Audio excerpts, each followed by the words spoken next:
Hello, everyone. My name is Ton Hall, and I'm the mother of Miles Hall, who was shot and killed by Walnut Creek Police Department on June 2nd, 2019. Miles lived with schizoaffective disorder, which is a mental illness that includes delusions and hallucinations. I did everything I could to get him help, but because of the systemic failure of our government to put in a mental health safety net, the only resource I had to lean on was the police. For years, I had tried to work with the Walnut Creek Police Department to support Miles and keep him safe. The day before Miles was killed, I called the police department to alert them that he was unwell and they should expect calls. The officer said they already knew Miles and understood his mental illness. Relief washed over me. The police knew him. They knew he needed help, and I thought they knew how to help. But when calls came into 911 the following day stating that Miles was behaving erratically and carrying a metal garden tool, the police officers responded, shot at Miles, drew their weapons, and fired, all less than a minute. The loss of Miles has been our biggest heartbreak. I agonize for others like our families who have experienced the desperation that comes with helping loved ones in crisis and resulting in hopelessness when we have nowhere else to turn. I'm happy that a new system is in place to protect the most vulnerable from police showing up to mental health calls when they aren't needed. Today, we celebrate AB 988, the Miles Hall Lifeline and Suicide Prevention Act. If this legislation had been in place, it could have saved Miles. Since we can't save Miles, we can ensure that other people in a mental health emergency have compassionate care that doesn't involve police. Today, we are here to celebrate the accomplishments of this legislation passing and the positive changes that are happening in Contra, Costa County with the non-police pilot program and the Miles Hall Crisis Hub. I appreciate you all being here today to learn more about this life-saving legislation. And we are all here to celebrate those going the extra miles. All the people today are speaking have gone the extra miles to make positive change in mental health emergencies. I want to thank our speakers today who are community activists, legislators, leaders in the work, and co-sponsors of AB 988. You're all making a difference. Thank you. This Going the Extra Mile event is in conclusion of our third annual Miles for Miles Turkey Trot, where people throughout the nation walked, ran, jogged, or sat on their couch to acknowledge mental illness and the changes that are needed. The funds we raise for this event will be used to help us roll out a social justice focused mental health education curriculum for public schools and provide important services free of charge. Funds raised from the Miles for Miles Turkey Trot event will support the development and implementation of these materials to educate students, local leaders, and members of the community about the resources being made available because of the national rollout of 988 and the programs that will be available because of AB 988. The Miles Hall Foundation mission is support families by educating communities about mental illness and protect those most impacted with mental illness from excessive use of force by law enforcement. I want to thank our sponsors, Kaiser, Mechanics Bank, Putnam Clubhouse, FBIA Solutions Boutique, Alpha Business Advisors LLC. Thank you again for joining us today and supporting our work. I'm so honored to play a video from Congressman Tony Cardenas of the 29th District that serves part of the Los Angeles area. He is an example of a legislator going the extra miles to make positive changes in mental health and make 988 a stronger system throughout the nation. Your support for the Miles Hall Foundation is a great demonstration of the type of community response we need to improve mental health care access across our entire country. I also want to give a special thank you to Ton Hall for her tireless advocacy to ensure that 988 truly transforms the way mental health crises are treated in America. As all of you know, 988 is more than just a number. It is a lifeline connecting those in crisis with someone to call, someone to come, and somewhere to go. We all know someone who struggles with their mental health. All across our country, people are hurting. And in far too many situations, when an individual is experiencing a mental health crisis, it is law enforcement that shows up to respond.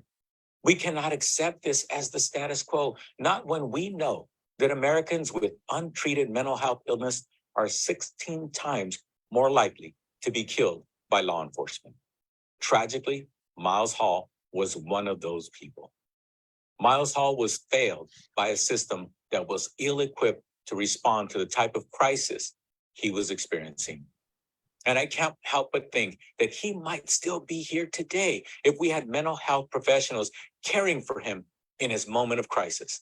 The 988 crisis continuum of care envisions a world where no families have to suffer like the Hall family has.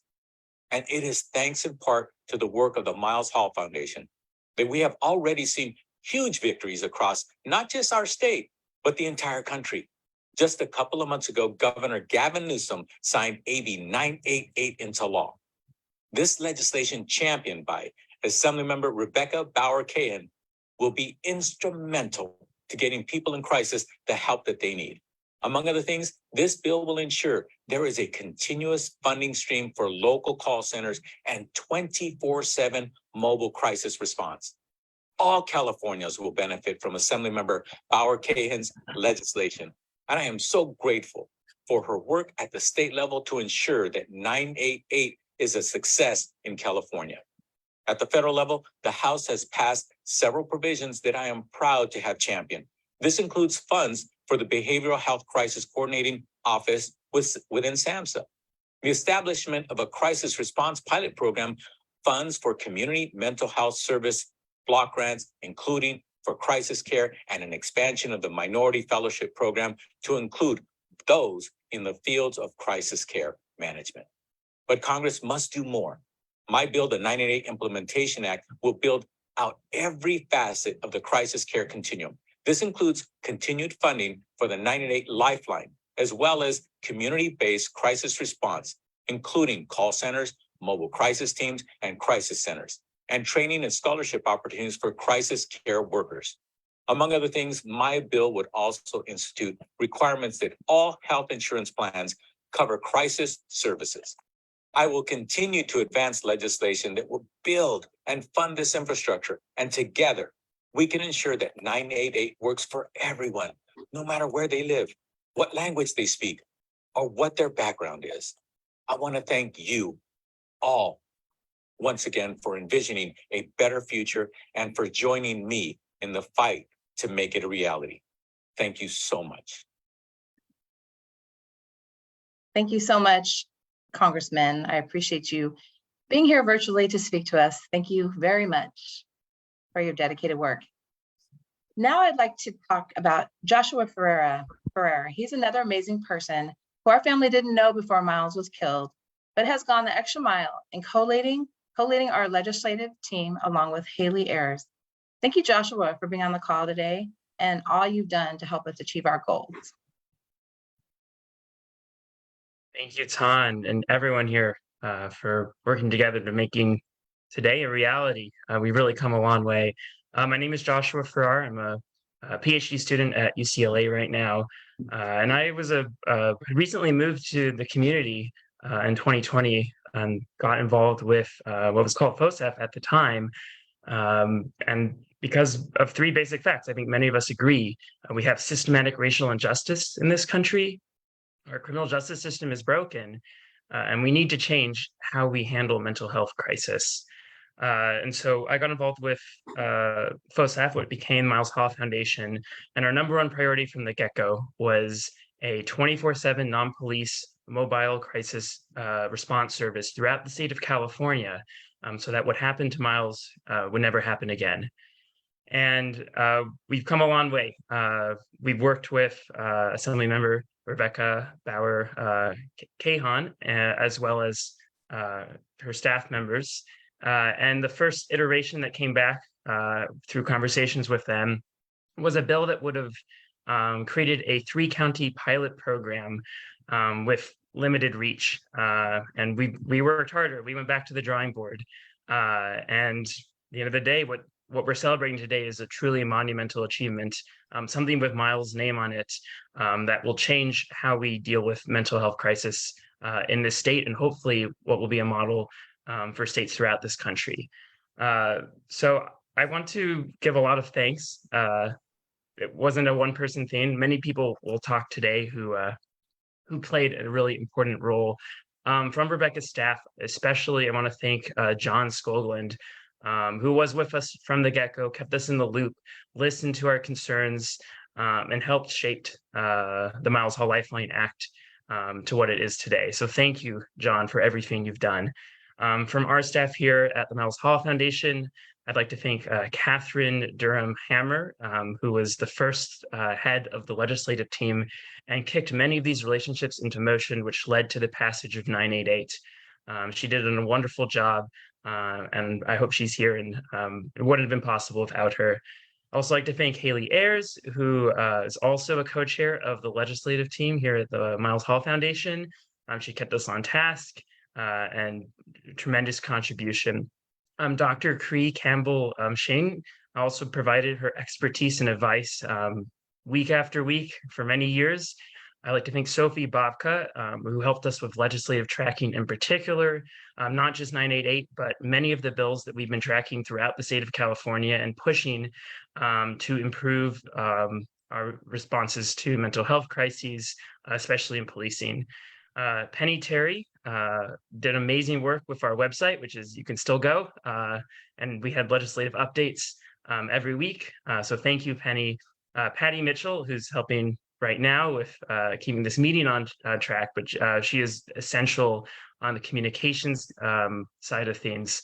I'd like to thank Barbara Pennington for nurturing relationships with many cities, especially throughout Contra Costa County, and also with nonprofits, and ensuring that all of them stayed on board, not just as passive supporters, but that relationships that would send letters, that would lobby on our behalf.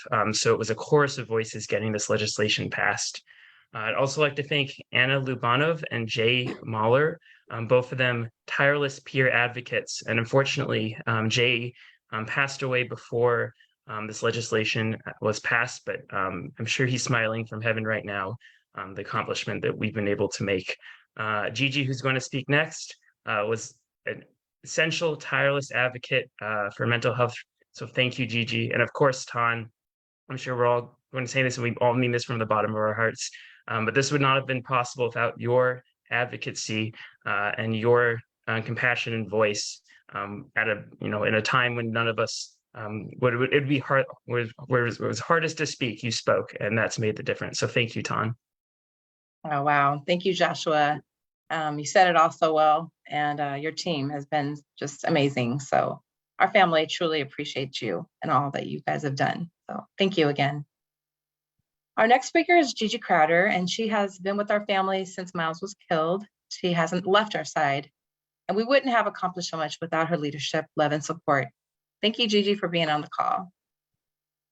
Thank you, Tan. And as I've shared many times before, God gave me this assignment. It's not one I would have chosen, but I know that your son also let you know he had an assignment. And because of him, so many people have already had an opportunity to live. I believe that because of the actions from FOSAD and the Miles Hall Foundation here in Contra Costa County and across the state, law enforcement is thinking twice before they use some of the more they have more life preserving, I'll say. They stop and think because they know there are parents, families that are no longer standing for such a barbaric approach to supporting or attempting to support an individual who lives with a mental health diagnosis and is maybe experiencing a mental health, what I like to say, emergency. I think we go a long way when we start equating people who live with mental health with having a mental health emergency versus a crisis, because it's a medical condition, and you and your family, Alexis, Scott, your in-laws, all have stepped up and have said, not our baby. We're not okay with this happening to our baby. And I will say, when I got the call from you, Miles became my son as well. And I thought about how I would respond had anything like that happened to my son. So I had no choice but to use all of the influence I had to make sure that we were going to have a very robust campaign to bring justice and to make a difference, that it would never happen again here in Contra Costa County. So in doing so, I gained family. You recognize Tan as my little sister. I've met Vivian and others. We just have created this village of love through OG and all the many people that are on here. And even you, Dr. Pierce, I was so pleased when they named someone who I knew would be able to relate to lifting up this effort. So as I always say, Miles has already saved lives and will save many more. And that this is just the beginning, because we got a video today from Mr. Cardena's office, but I don't see any reason why Miles Hall's bill can't be a national bill. Just like 988 is a national number, there's no reason why Miles Hall, because of the effort here in California, can't spread across the nation. But we definitely need a non-police response. And I think there's someone here who can help us with that. And so it's my turn now to introduce the fearless leader of NAMI National. And it's such a blessing to have Daniel Gilson here with us, because I did feel his presence. As soon as he took the steering wheel at NAMI National, he started kicking out campaigns, like campaigns that reminded us that mental illness is not a crime. And so I'm appreciative of your presence, your leadership. You're making a difference for all who are impacted and have loved ones who live with mental illness. And I'll pass the mic on to you now. Gigi, thank you very much. And it's a pleasure to be with you on this evening. And as Ton opened it up, going the extra mile. I would also say going the extra miles, because it's going to take miles, and you all have started it with the first mile. And it's such a pleasure to be with you all on this evening. I'm humbled to be with you on behalf of our board president, Joyce Campbell, and our national staff, and all of our field leaders, starting with Gigi. We want to thank you for what you're doing. And I want to say that, you know, as I stand before you on here, I stand on the shoulders of our Chief Advocacy Officer, Hannah Wesolowski, and her team, who actually had the vision to create the Reimagine Crisis Response national campaign that now has about 47 to 48 national partners. And this is looking at reimagining crisis response, once in a lifetime opportunity to change this paradigm into a paradigm that looks much different than what it's been. And I'm going to speak to you for just a minute or two, but I want to say that this is not just professional for me. This is also personal, because I'm a father, I'm an uncle, I have a son, and I have nephews. And if I were to need to make that call, if I needed to make that call, I'm looking for their safety. I am calling because they are in crisis and they need care, like any other parent, any other caregiver. However, the response for me is one that has not always been met with success, i.e., Miles Hall. So this is important for me personally and professionally. Joshua, thank you for your doctoral work and what you're doing in the academic arena. And I would say the practicum that you're getting from what you've been doing as the leader of this movement, not a moment, but a movement, is going to yield you greater dividends than what you're learning in the classroom, because both of them matter. So kudos to you for that. If you all will hang with me, I just have a few comments here. I would say that, Ton, for your advocacy through tragedy and pain, you've turned that pain into purpose. And thank you for doing that, because you're demonstrating leadership. You're demonstrating strength. So thank you. To NAMI Contra Costa, to the Steinberg Institute, NAMI California, and the Kennedy Forum for their lobbying and advocacy work on this bill. The Hall family story is an experience that is too common, which is why NAMI has prioritized reimagining crisis response. 988 can be the hub of a crisis response system that connects people to help, not trauma and tragedy. The passage of AB 988 took a lot of people, but it would not be possible without the tireless advocacy of Ton and the Hall family. Like NAMI, which started 43 years ago by two mothers who were advocating for their sons, Ton and the family have been advocating in the memory of Miles. And this is just incredible what they've been able to do. There's no greater advocate than a mother, no greater advocate. Because of AB 988, the Miles Hall Suicide Lifeline Act, California's crisis services are on a path to transformation. Thank you to Assembly Member Rebecca Bauer Kahan for leading this effort. Thank you, Assembly Member. NAMI is also working with partners at the national level through our Reimagine Crisis partnership to ensure the infrastructure and funding are there for California and other states. Thank you to Representative Tony Cardenas for his leadership on this issue to ensure we can build a crisis response system sustainably and effectively. In closing, what I would like to offer to you all is, yes, I am talking to you professionally and personally. I challenge all of us to take what you're doing there and looking at it as something we can scale, as Gigi said, across these United States. So the outcome for all parents, all family members can be what we want it to be, but versus what it has been for so many. And I would offer to you that what we can learn from you is what I'm already hearing. This takes leadership, it takes tone, and then it takes execution. And many times that tone and that execution is also about teamwork and working collaboratively. And I would just want to say to all of you all, thank you for your stick-to-itiveness, your focus, your energy, your passion, and your belief in a better day, and doing everything you can to make AB 988 a reality, and challenging the rest of these United States and the rest of these 3,069 counties, Dr. Chad Pierce, across these United States to do better. Because it starts from the county all the way up to the states and then to the federal. So to all of you all on this evening, thank you for allowing us to speak.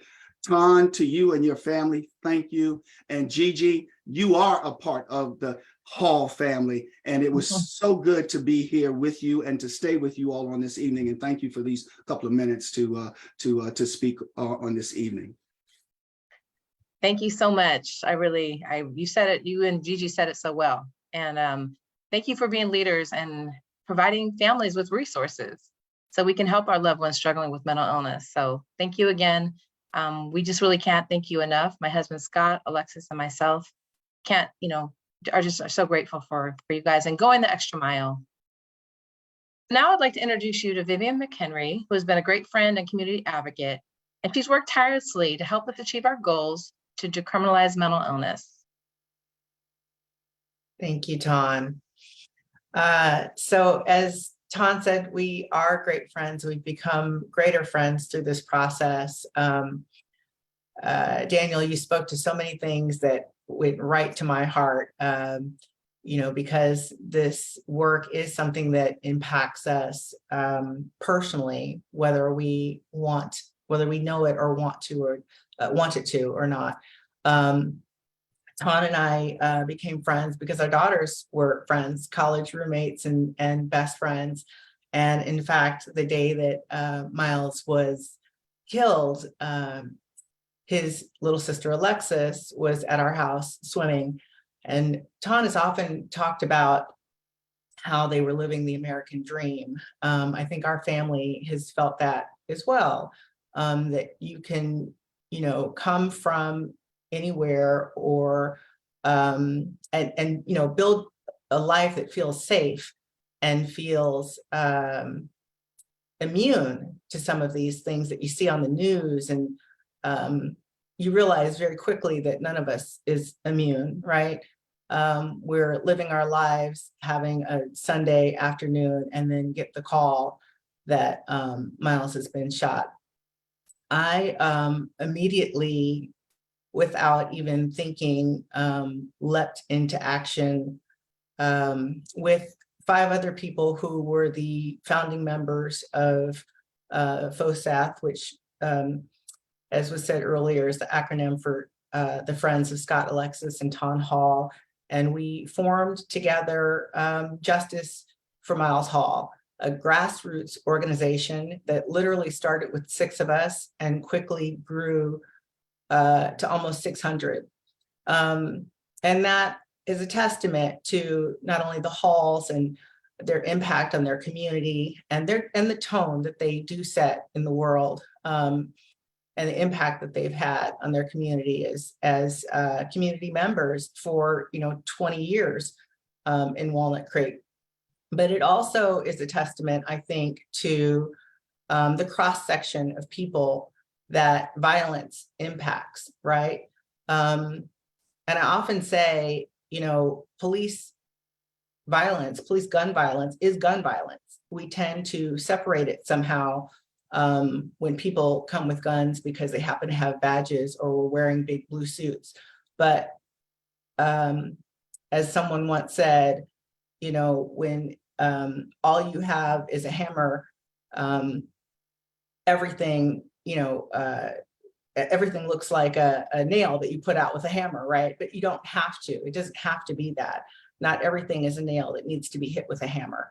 Things need to be handled equitably and with discernment and with compassion. So we quickly leapt into action. And one of the things that we did very early on was seek out leaders who had that compassion and had that empathy, and really demonstrated that through their votes, through their allegiances and their alignments. And that was absolutely, without question, Assemblymember Rebecca Bauer Kahan.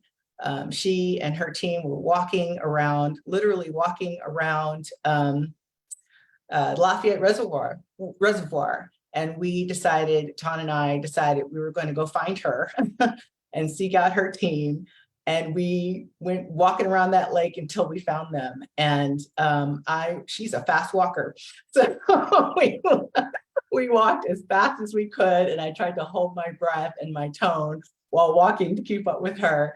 And when she learned that I was referring to Miles Hall, who had been killed in Walnut Creek, and that his mom was just a few steps behind us, she immediately stopped. I'll never forget. And she said, "Wait, is his mom here right now?" And I said, "Yes, she's right there." And the first thing she did was give Ton a big hug. You know, I've got to say, throughout this process, there have been people in leadership positions, people in power, who have immediately listened and cared. And there have been people who went into defense mode and made this a partisan issue somehow. And Assemblymember Rebecca Bauer Kahan is one of the good ones. She immediately gave her a hug and listened, and we proceeded to finish that walk around that reservoir while I told Ton's story as best as I could. Because this is about something that's impacted this family, this community, and as we quickly, you know, came to see the county and the state, and I would argue the country, right?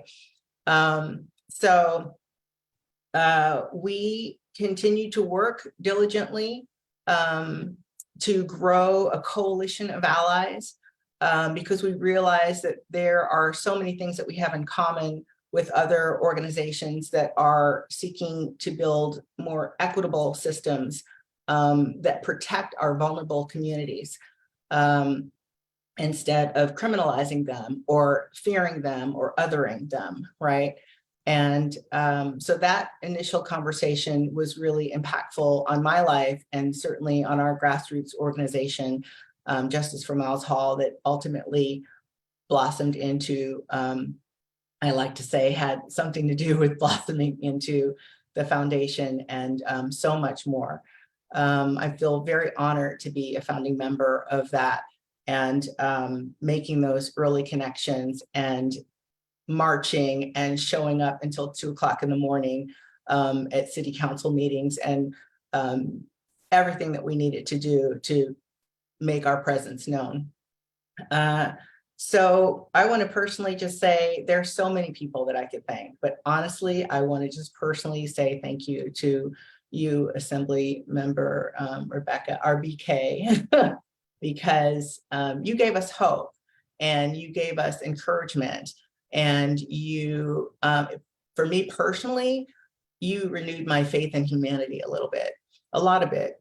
And to see where things have gone from that conversation around Lafayette Reservoir to here gives me enormous, enormous pride. So it's a badge that I wear with honor. I tell Ton to have been a part of the initial group. So without further ado, I get the honor of introducing Assemblymember Rebecca Bauer Kahan, as well as Tara, let me not mispronounce it, Gamboa Eastman from the Steinberg Institute, and Lauren Fink from Kennedy Forum. These are critical co-sponsors of this landmark legislation, and they will talk about where AB 988 goes from here and what we can expect from this important piece of legislation and hard work. Thank you.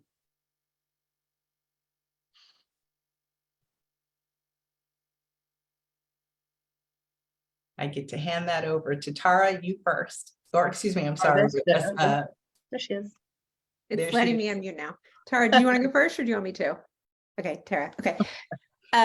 Well, Vivian, that might have been the most beautiful introduction I've ever received. So I just want to thank you. And I remember that walk very well. And I'm going to slow down because the fact that I might have missed you because I walked too fast is something I've learned from this. But Oh, not at all. you know, I remember, I mean, I obviously knew about Miles's story before you guys came and found me, but you know, you showing up that day really proves what it means to show up, right? To show up in your community, to show up at the office, to call us, to ask us to represent you and work for you. And I ask people to do it all the time, but they don't, you know, and I wish they did it more. And to have the opportunity to get to know you and how I've gotten to work with Ton over the last 2+ years has really been the privilege of my lifetime. And, you know, I remember also very clearly the conversation. So we couldn't finish the conversation while walking around the reservoir too fast. So we set up a Zoom, which you were both at, Joshua was at, Gigi was at, you know, where I asked you to talk and tell me the story. I wanted to hear it. I wanted to learn from you. And it was so striking to me to hear Ton tell her story and her son's story. And I'm a mom. I mean, the reason the first thing I did was give her a hug is because that is every parent's worst nightmare. And so the fact that I could do anything to heal that family in any minor way and to prevent this in the future felt like the privilege you were giving me. And it was so clear that here was this mother who had done what every mother wants to do and tried to care for her son and tried to get him the support he needed, and that we, the government, had failed them time and time again until that final awful day where he was killed while suffering. And so, you know, I think we set forth on this journey knowing we couldn't bring Miles back, but knowing that we could try to prevent other tragedies from happening. And Ton, your strength, and I've said this before, but I'm going to say it again, your strength in advocating and telling your story, which I know doesn't get any less painful every time you tell it. And yet you came to Sacramento and you did it time and time again so that my colleagues understood the power of the work we were doing and the importance of this piece of legislation. And it changed the course of things for my colleagues, and it made them understand what we were trying to do and the lives we were trying to save. But I know that that wasn't easy for you. And so you are just incredible and powerful and a leader. And, you know, thank you for everything you have done, because, you know, Tara's here, and I saw Lauren Finke from the Kennedy Institute is also here, who were side by side with me on this journey of trying to get this legislation passed. And it took 2 years, but to get a fee passed that would fund this program in perpetuity during the largest budget surplus in the history of the state was no easy feat, let me tell you. But we were not going to give up, because we knew that even in the downturns, which now is already here, only a few months later, that we couldn't be at the whim of a general fund, that we knew that this service was needed no matter what, and that we needed to fund it no matter what. And that was the power of the work we were doing, and ensuring that every Californian has access to the 90-day system and the care that comes with it. And we did it, and we did it with bipartisan support, almost unanimous support through the legislature. And that night when it was signed, Ton was on a mountain in South Carolina or somewhere. I don't remember where you were, but I was in Yosemite with no cell service. Right. Yeah. And my chief of staff texted the governor's office and said, if you have any news, you can call me. And I snuck out. I was snuck to find a phone because I didn't have any cell service, and called her. And when she told me that the bill had been signed into law, I just started crying. It was one of the most emotional moments for me of my 4 years of service, because I knew what we'd done and I knew what it meant for the future of California. And it was no easy feat, and it was, years of work and collaboration, but it was worth every moment because of every life that we will save. And so I just really wanted to come here to thank everybody who was a part of that, because it really wouldn't have happened without the advocacy of every single one of you, of NAMI California, of NAMI Contra Costa, of the county itself, of the Miles Hall Foundation, of the Kennedy Forum, the Steinberg Institute. It really took an army of people to convince the 120 legislators that I have the privilege of serving with and the governor's office that this was worthy of the work we were putting into it. And in the end, they all agreed. And, the other thing I want to say is that the work isn't over. This is really just the first step in what we have ahead of us. We've set the groundwork for an incredible new system that will provide care instead of criminalization, that will prevent the 25% of officer-involved shootings that are individuals suffering in mental health crisis, that will ensure that people who are suffering from suicidal ideation and suicidal thoughts are given the care they need at a moment's notice. But we now have to get to work. We now need to make it become a reality. And so the funding is there, the framework is there, it is all now in law under Miles Hall's name and his great honor. But we need to be the army that makes sure that it actualizes, that we see it come to fruition in the years to come. So we're not done. This work continues. And I know each and every one of you will be there with us, making sure that we're changing the system, that we're changing California for everyone who needs it. And I loved what Daniel said about setting the stage for the rest of the country. I think, Tara, you can correct me if I'm wrong, but only 4 states, I believe, have passed implementation language with a fee in it to fund this system. We have many more states to go. And I have the privilege of sitting on a roundtable that the White House has convened on this precise issue. And one of what I met recently with the legislator from Washington, which is the only state that outperformed us, and we had a private conversation about how we're going to push the other states on the calls to follow our lead, but that's the work we have ahead of us. So ensuring both that California does the work that we've promised to every single one of you and to your family members and all the loved ones in California that need it, but also that we move this across the nation and we make sure that people understand the value of what we've done and that every single American deserves care and not criminalization. So it's just really fun to be with you and to have done this work alongside you and to continue the partnership. But I want to thank you. I want to thank you for inspiring me, for giving me the honor of representing you and the privilege of doing this work. And I just look forward to the ways we'll continue to change the system. So much. Thank you, Rebecca. Thank you. A fact to follow, but I'm happy to share a little bit about what is next for AB 988 implementation here in California, and then kick it on over to Lauren to talk a little bit about how we fit into that national context. I'm Tara Gamboa Eastman. I'm an advocate with the Steinberg Institute, which is an independent nonprofit public policy institute dedicated to advancing sound public policy and inspiring leadership on brain health. And we were one of the many co-sponsors of AB 988, the Miles Hall Lifeline Act, with so many folks on this phone, including Ton and the Miles Hall Foundation and Gigi and Contra Costa County and the Kennedy Forum, and there were so many more. And I think it's just a testament that there was such a strong core team, but also so many supporters who did help get it over the finish line. And it was, we've talked so much about Miles, as we should, and tonight is to, celebrate his life and, celebrate all the lives that we're going to save because of this. And I think it's so critical to remember that throughout this process, every person we spoke to said that they knew someone or that they would benefit from 988, and we all need this. And so it's so exciting, and I'm getting a little emotional just thinking about the transformational nature of this, and finally moving ourselves away from the criminalization and the stigmatization of mental illness and moving towards a health response for a health emergency. And so it's so exciting. Like Assemblymember Bauer Kahan said, AB 988 was just the first step, and we have a lot of work to do. And so really what has happened so far is that national legislation established the 3-digit number that links 988 to the National Suicide Hotline. Hotline.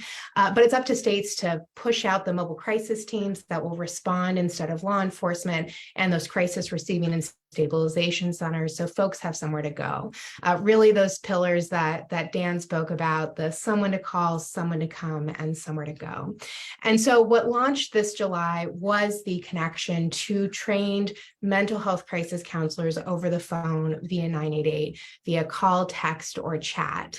What AB 988 is going to do is it sets up the framework for planning and implementation for the rest of the system across the state so that there is equal access to robust health responses, no matter where you live.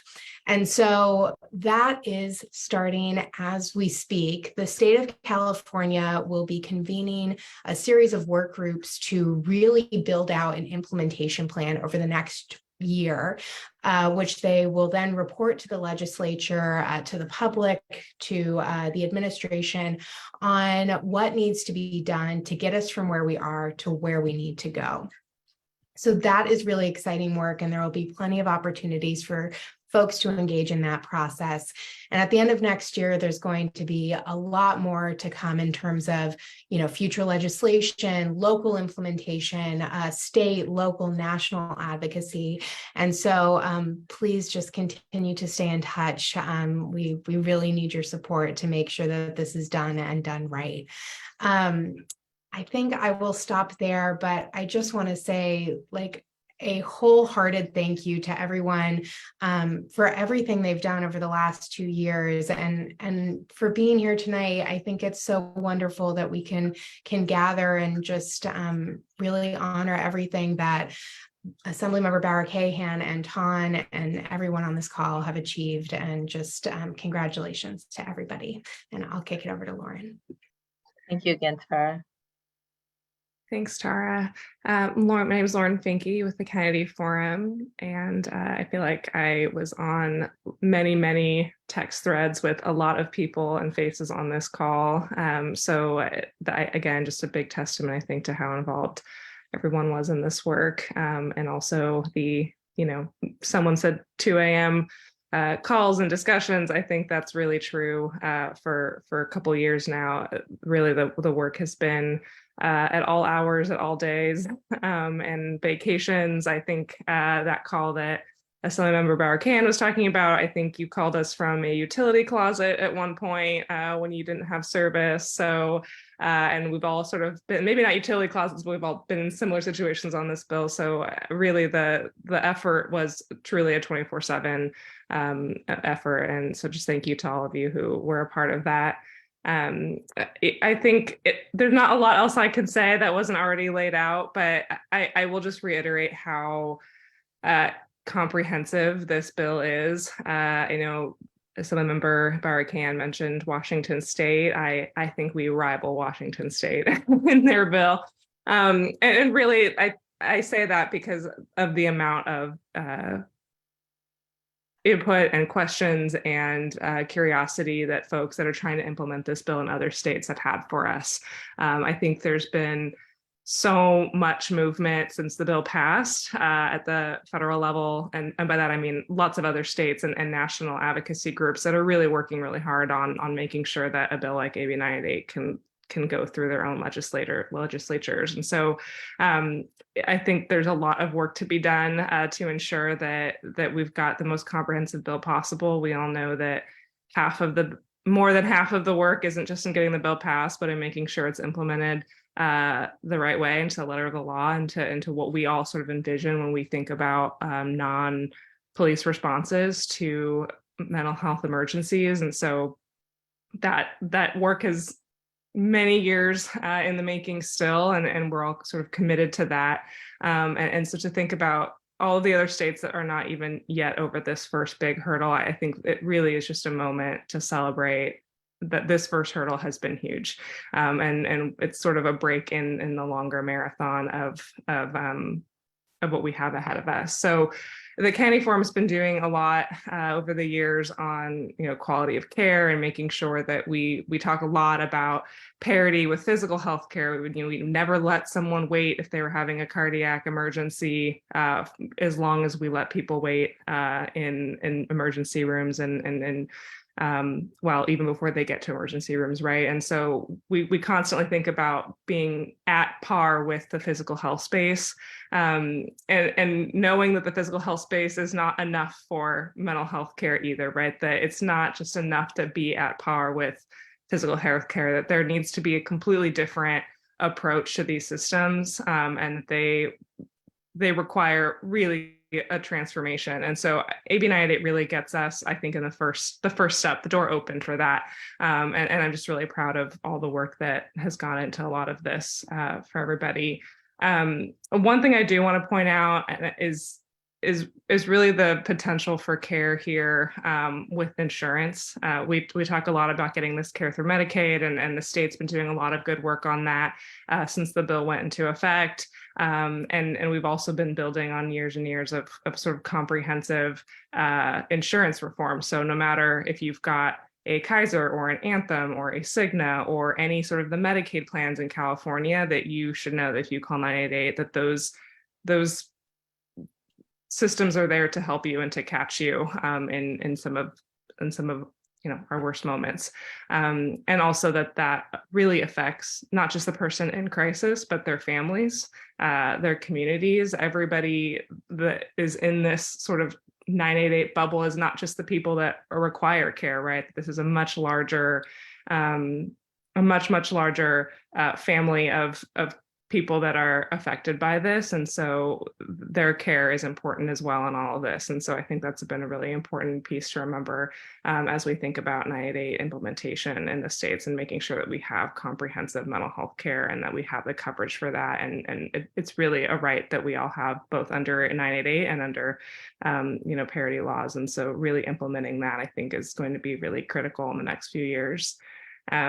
So I'll just end there. But again, like everybody else said, very, very proud of this group. I want to say my thank yous, but also just how proud I am of the work that has happened already. And it really gives confidence for what the next few years will look like in implementing this. So thank you so much. Wow, thank you guys. I'm feeling a little emotional right now, so I'm gonna try to hold it together. But we just couldn't have done this without you guys. And having assembly member Rebecca Bauer Kahan and just listening to us and pushing this forward, and then having these two amazing, Tara and Lauren, as co-sponsors, and Gigi. I mean, it's been amazing. So I just want to thank you guys all for being a part of this dream team. And now that we are here, we have a lot of work to do. So I want to thank you guys all for going the extra miles. All right, so now I would like to introduce Dr. Chad Pierce, the chief of the Behavioral Crisis Center of Contra, Costa County, who's in charge of the non-police pilot program and the Miles Hall Crisis Hub. So Chad, Dr. Pierce, do you mind telling us more about this program? I am pleased to do so. I'm happy to be here. I'm very humbled, privileged, and honored. And this is a great team. And I haven't met everyone personally, but Ms. Hall, Tan, you picking Gigi, you could not have chosen a better person to advocate and be on your team. I want her on every one of my teams. So you can't go wrong there. So I just want to say that that has been great. That's how I got kind of pulled into this. And it's, like about 2 years ago. So again, my name is Chad Pierce. I'm Chief of Crisis Services for the county. And I want to talk about what we're doing on the county level. But before I get there, is it okay if I share my screen a bit for just like a couple of minutes? Sure. Just to give a context, let's see here. You should have the ability to do it. Okay, good. Okay. Let's see here.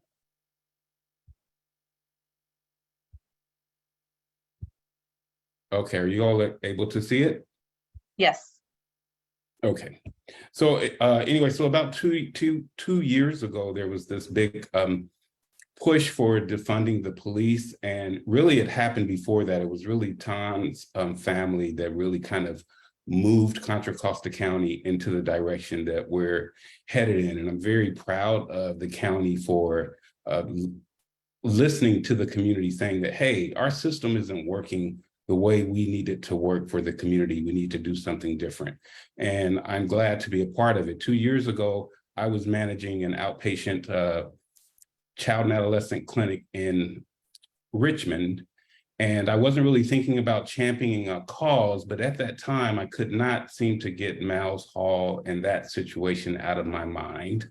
I have a 22-year-old son, and I worry about him every time he leaves the house. It's just something I unconsciously do. And every time I hear when he comes home, I have a sigh of relief, not even knowing it's almost unconscious. So this is very personal to me, this whole effort. And so when I was invited to be a part of the design team 2 years ago, I felt like it was a good opportunity to make the kind of difference I think I've been brought here to make. So I want to thank you for that, Tan, and also Gigi. So I just want to talk a little bit about what we're doing in Contra Costa County and where we're headed. And this is what this legislation is allowing to happen. So first, I'll just, this is just some history around what our current situation is in Contra Costa County. About 1 in 5 adults are experiencing mental health issues. It's the third common most call for a medical emergency, actually ends up being behavioral health related. And then we have 8,000 plus visits to psychiatric emergency services each year.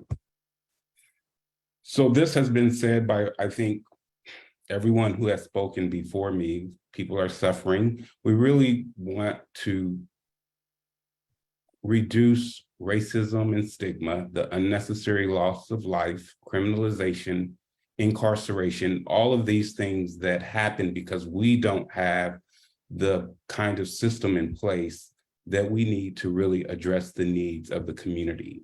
So when you call 911, you get law enforcement, you get medical, or you get fire.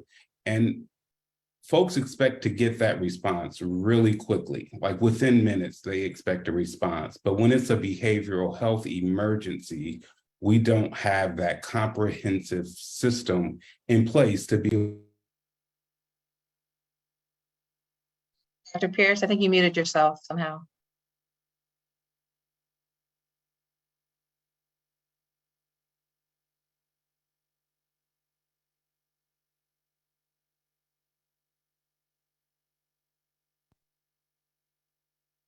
Dr. Pierce, you're still on mute. Can you? Okay, sorry about that. It's No hard problem. to use my mouse when I'm sharing screen. Sorry, can you hear me now? So anyway, we don't, so what Contra Costa County is doing is how do we have that fourth arm of the emergency response system so that folks can get the same kind of response they would get when they call 911 for any other medical emergency. And here. So the design team came up with this aim statement, which is to provide appropriate, timely services to anyone, anywhere, and at any time in Contra Costa County. So I'll quickly just go through the model. This has been talked about. I think Daniel talked a little bit about this. We named our crisis call center after Miles Hall because we really want to remember why we're doing this work and to honor not only Miles, but also his family, and for us to really keep that front and center of why this is so important to us. So you see the green is in the middle. So we want all behavioral health calls to come to the A3 Miles Hall Crisis Call Center. So there's a need for help, and then there's someone to talk to. The majority of the calls can be de-escalated by the phone. And when that can happen, that's what happens. But then sometimes there is a need for a team to go out to respond in the field where the crisis is occurring. And we have 3 different levels of teams. Our first level is our least acute level, which is for welfare checks or social determinants of health. And that would be a peer support specialist, which is someone with lived experience, and also a mental health provider who can go out and provide some assistance if needed. Our level 2 teams are for more acute situations where the person in crisis may be escalating, there needs to be an assessment, but there still is not a need for law enforcement to be involved. And so for those teams, we may have a mental health clinical clinician who can assess the situation and potentially provide an involuntary hold if necessary. And then also on that team would be a peer support specialist who, as I said earlier, is a person with lived experience or have family members with lived experience navigating our system of care. We also may have on that level 2 team a substance use counselor if that's the need. Then the level 3 teams are same as the level 2 teams, but these are teams where we want to co-respond in a thoughtful way with law enforcement. So those are our 3 levels of teams. That's someone to respond. And then if you go all the way down on the left, a place to go, we also have alternative destinations. So the design team determined that we don't have enough resources in our county currently to provide some supplemental services that might be needed in between the crisis and going all the way to like a hospital admittance into the hospital. So we have a peer respite center that we are going to open, a recharge center, which is folks who might be struggling with substance use, and then a walk-in urgent care wellness center for people to get services without having an appointment. So that's just the general model of what we're doing now. This is where we are. The A3 Miles Hall Crisis Call Center is currently open 8 to 6:30, Monday through Friday. And our goal is to operate 24/7 by December 2023 with a 10-minute response time. We also are we're developing a sophisticated state-of-the-art dispatch center where we can geolocate where our field teams are across the county and also where the person who is experiencing a crisis is in the county so that we can better dispatch a team more quickly to the site. This is what we have now in place. We are planning to expand this as funding comes through and as we begin to hire our teams and build up our staff. We also are working very closely with law enforcement, all the law enforcement agencies, to come up with a training in collaboration with behavioral health so that we can standardize our procedures, our protocols, our processes, so that when you call 911, you're going to get the same kind of experience no matter where you are in our county. And so we want our dispatchers to be trained, we want our officers to be trained, and then we want our behavioral health providers to be trained, all trained in the same way so that when we have a response that we do go out, it's very thoughtful. We know what to expect, the community knows what to expect of us, and we can have a more thoughtful and comprehensive system. I already talked about the campus. I won't go into that too much more, but if you have questions, we can answer those later. And that's it. Thank you. I'm going to stop sharing now. And that's where we are. And I'm very excited about it. And I think that we're starting with the county, and I think we'll go to the state, and then we'll keep going, and it'll be national, and we'll be cutting edge, and we'll be setting groundbreaking. So thank you very much. Well, thank you so much, Dr. Pierce. We appreciate you going the extra mile for the people of Contra Costa County who need help. Anyone, anywhere, anytime. And this program will definitely save lives. And it took a lot of work on from the community, right? So like Rebecca Bauer Kahan said, you know, we have to ask for what we want. We have to get out there and get it, just as we walked and talked to her.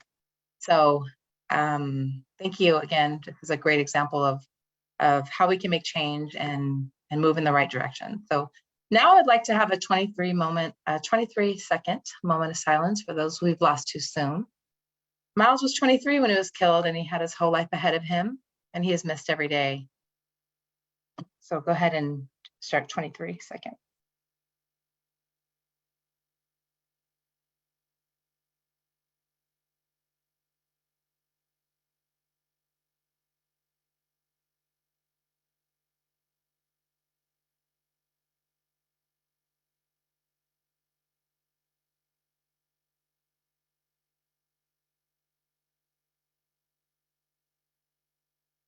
Thank you. And I just also want to acknowledge we have some other family members on this call, you know, who have lost their loved ones to police violence. And you know, I just want us all to acknowledge that Miles obviously is not the only one. There's so many out there who should be here with us today. So I just want to send all my love to the families on this call who are in the same situation as ours. And we love you very much. And we're going to fight for your loved ones as well. So thank you. Now we have a couple minutes. We're already at 7:30. So I want to definitely respect anyone's time. Whoever needs to log off, I totally understand. But I would like to give a couple minutes for some Q&A if you guys have time. If not, we can log off, and I'm sure someone can help answer some of those questions. Probably not as good as our team, but so is there anyone who would like to ask a question? We'll probably take like maybe 2 to 3 questions. I have Carol Johnson who has a question. If you want to go ahead and unmute yourself.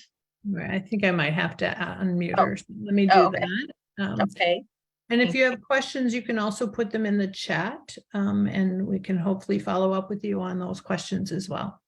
Okay, great. Yeah, and if we can't get to everyone's question, if there's a lot in the chat, we can take them and offline and get the right person to answer those for you. Okay, Carol, you want to go ahead? Okay, yeah, I just want to first start off just thanking everybody who made this possible, and it is long overdue. And so my quick question is, like, okay, now if somebody's having a crisis moment and they call 988, so even people in San Francisco can call, or Oakland, or the statewide, right? So what is the first thing that happens when somebody calls 988? So I can speak a little bit to that. So if you call 988 currently in Contra Costa County, it will go to our Contra Costa Crisis Center, and they have a 24/7 capacity to answer the calls. They don't have 24/7 capacity to send out a mobile crisis response team.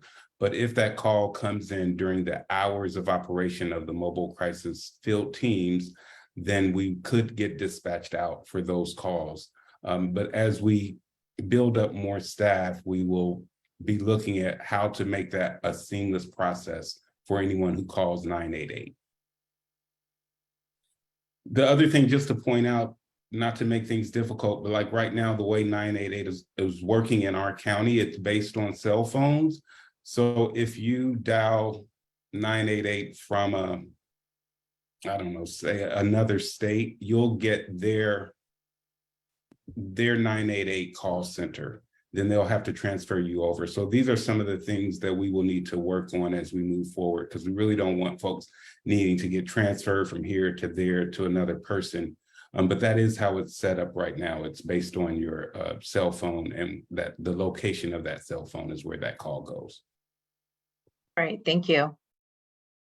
It looks like we also have just another question in the chat asking about how many mental health teams does Contra Costa County have at any one moment?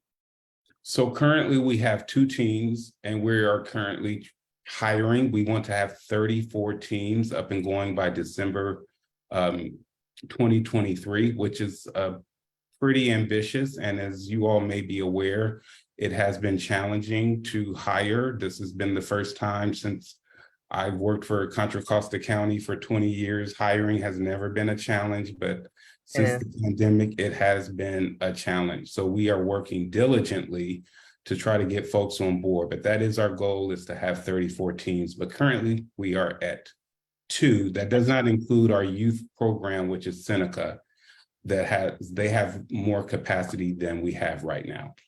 Okay, thank you for answering that. And then another question, when is the construction of the A3 Miles Hall Crisis Hub due to be finished? Fall of 2023. Okay. And also, I just wanted to give a quick shout out. We do have Dr. Eric Rafalayan on the call. He's actually one of our newest board members, and he's been really instrumental in the 988 Implementation Act.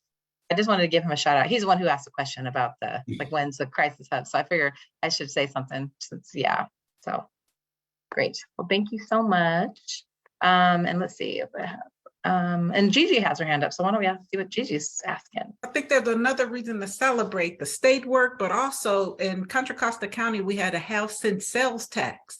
And so we decided, members of that Measure X CAB Community Advisory Board funded $20 million toward the effort to make sure we had an anyone, any place, anytime program. And people insisted that it be named after Miles as well. So I think that, you know, we're celebrating quite a bit here in Contra Costa County. And as someone said, it's a model for what can happen nationally. But that $20 million, I was on that cab, spent a lot of time. I didn't have to speak up as much as I thought I was going to. Everybody wanted it. Yeah. Thank you, Gigi, for that. So I think I'm gonna go ahead and wrap it up. I don't know if there's anyone else that had a burning question. Was there anyone who had a burning question? If not, I'm gonna go ahead because I want to respect everybody's time. All right. So thank you all for everyone today. Our family's so great. My husband, Scott, Alexis, and I, we just are so grateful for you guys being here today. And also for our speakers who understand that we need to decriminalize mental illness and provide passionate care that doesn't involve the police. And as Rebecca said, AB 98 is a bill that has the power to save lives. Tara also mentioned, and Laura, but we have to, we're not done yet. There's so much work that we still have to do. We have to hold these counties accountable and make sure the bill does what it's supposed to do. So just know that the Miles Hall Foundation will continue to be an ally in this work and is dedicated to make positive change in the right direction. I want to thank all our board members, Curtis Reese, Dr. Gabrielle Jones, Ted Angus, Dave Hobbs, Dr. Eric Ruffla, and Tony Baruti, Scott Hall, and Alexis Hall. Also, a big shout out to our inaugural FOSAF group, Shell McClooney, Rachel Grant, Vivian McHenry, Laura Halpin, Catherine Durham-Hammer, Dr. Cree Campbell Sheen, Penny Terry, Gigi Crowder, Curtis Reese, Ted Angus, Carly Magnus Hunt, OG Strogas, Glenn Wexler, Barbara Pennington, Kit Didion, Hattie Woolridge, and of course, our big help, Patty Mitchell, who's on this call right now, helping us with our Zoom. But also a special thanks to our education leads, Heather Fontanella and Adam Kuva-Neven, and all the people who've helped us along the way. We couldn't have done this without you. And like I said, there's so much more work to do. And thank you all for being on this call. I'm going to go ahead and close it and to say his name, Miles Hall. Thank you all. Miles Have a Hall. good night. Miles Hall. Miles Miles Hall. Miles Hall. Miles Hall. Miles Hall. Miles Hall. Miles Hall. Thank you.